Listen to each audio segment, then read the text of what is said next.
Nandito na.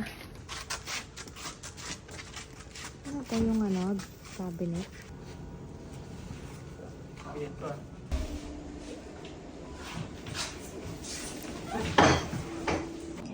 Ito na naman ang pag-akyat ng furniture dito sa second floor.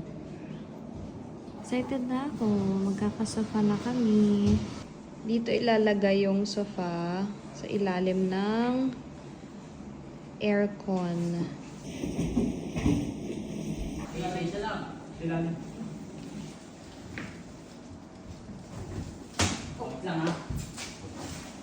Kayang-kaya. Ref nga, no, na?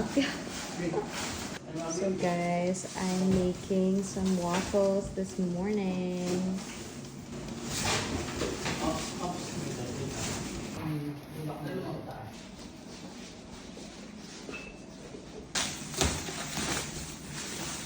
Ako yung higaan ni Milo, Daddy. It looks like this. Ang ganda. Etong plant na to, papalitan namin. Ito naman yung computer chair na nakuha namin dun sa mega sale. Bagay siya dito sa table ko. And then yung isang cabinet sa Mega Mall. Ay, yun lang guys.